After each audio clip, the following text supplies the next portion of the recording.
৭ই জুন ছিল জয়ের বার্থডে। জয় হচ্ছে আমার মাসির ছেলে। তো যাই হোক, এখানে আমরা চলে গেছিলাম মাসির বাড়ি সকাল, সকাল। আর এই ক্লিপসটা তোমাদের সাথে শেয়ার না করলে পারলামই না। তো যাওয়ার সময় তো টোটো করে গেছিলাম আমি, বাবা, তুতু ৩ জনে মিলে। তারপরে ওই অনেক ঝাঁকুনি খেতে, খেতে যাই হোক ফাইনালি পৌঁছে গেলাম। গিয়ে একটু বসেছিলাম ঠিক কথাই। টুকটাক কাজ হচ্ছিল, রান্নাবান্না চলছিল আর প্রচণ্ড গরম ছিল সেদিনকে। তো এখন মিষ্টির ভাগ বাটোয়ারা চলছিল। ও কি মিষ্টি খায় না খায়, কাকে দেবে, কী দেবে, এইসব চলছিল। তো আমরা সবাই ভাগ বটোয়ারা করে মিষ্টি মিষ্টি খেয়ে নিয়েছিলাম ঠিক কথাই। জয়ের মানেই আমাদের একই ব্যাপার।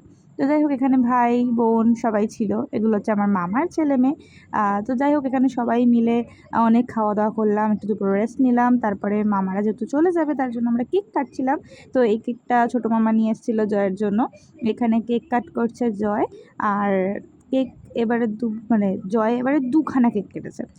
তো সেই সেকেন্ড কেকটার সময় তো আমরা ছিলাম, আমরা একটুখানি রাত করেই বাড়ি এসেছিলাম, কারণ বাবার সাথে ছিল। অন্যান্যবার আমি আর বোন একা গেলে তাড়াতাড়ি চলে আসতে হয়।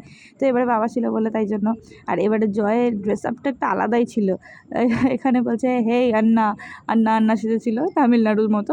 আর উপরের ওই হোয়াইট কালারের টিপটা ও পাউডার দিয়ে লাগিয়েছিল, তোমরা বিশ্বাসও করবে না।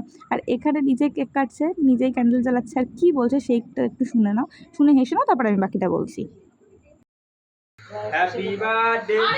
হ্যাঁ, এবছর জয়ের নামেই অ্যাডাল্ট হয়েছে। জয়ের মাথায় বুদ্ধিশুদ্ধি বলে কিছুই হয়নি। জয় আগেও হ্যাপি বার্থডে বললে ও উইশ করার পর থ্যাংক ইউ না বলে সে হ্যাপি বার্থডেই বলতো।